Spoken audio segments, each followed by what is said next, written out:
আসসালামু আলাইকুম, আমার নাম আব্দুল সালাম গাজী। আমি ব্যবসা করতে চাই। আমার ব্যবসা হলো মানিক পেঁয়াজ, রসুন, আদা, কাঁচামালের ব্যবসা।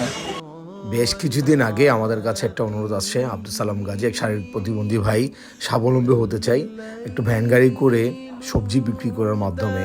তারপর আমরা উদ্যোগটা গ্রহণ করলাম, যেহেতু উনি শারীরিক প্রতিবন্ধী, কিছু করতে পারতেছে না, ওনার পরিবার চালাতে খুব কষ্ট হয়ে যাচ্ছে। তারপর আমরা এই উদ্যোগটা নিয়ে একটা ভ্যান গাড়ি কিনে এটা সুন্দর করে সাজালাম। সাথে বলে রাখি, উনি শারীরিক প্রতিবন্ধী হলেও ওনার একটা ছোট ছেলে আছে, প্লাস ওনার ওয়াইফ আছে। ওনারা বললো যে ওনারা ওনাকে হেল্প করবে।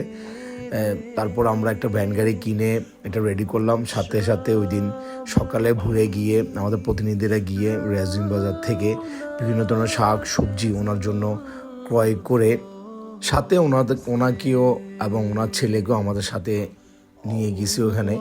উনি দেখে দেখে কোন কোন সবজি উনি বিক্রি করতে চাচ্ছেন, কোনটা রেট ভালো, ওই ধরনের সবজিগুলা দেখে দেখে আমরা কিনলাম। এর মধ্যে আমরা ভ্যান গাড়িটা সুন্দরভাবে আমাদের প্রতিনিধির মাধ্যমে সাজালাম।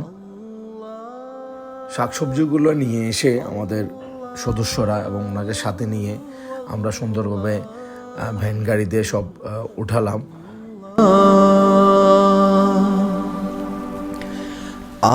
আকাশ বাতাস সব ধরনের শাকসবজি ভ্যান গাড়িতে রাখার পর আসলে ভ্যান গাড়ির চেহারা পাল্টে গেল, খুব সুন্দর লাগতেছিল দেখতে। এটা দেখে আশেপাশের যারা অনেক প্রতিবেশীরা আসছে ওনার থেকে সবজি ক্রয় করার জন্য। এর মধ্যে আমাদের মুসাদা ফাউন্ডেশনের শুভাকাঙ্ক্ষী জুয়েল ভাই, ব্রেন মেসেজের অ্যাডমিন ভাইয়া চিন্তা করলো যে এখানে অনেক গরিব মানুষ থাকে, তো ওনার পক্ষ থেকে উনি একটা প্যাকেট করলো যেখানে প্রায় 180 থেকে 200 টাকা সবজি আছে। ওই সবজিগুলা ওনাদের মধ্যে মাত্র 100 টাকায় দেওয়ার একটা উদ্যোগ গ্রহণ করলো। সেই উদ্যোগকে সামনে রেখে আমরা প্যাকেট করা শুরু করলাম। তো প্রায় অনেকগুলো প্যাকেট করছি, কিছু সবজি ওনার জন্য রেখে দিয়ে যে সারাদিন ব্যবসা করার জন্য আমরা বাকি সবজিগুলা প্যাকেজে সুন্দর করে প্যাকেট করে আমরা ভ্যান গাড়িতে রাখলাম।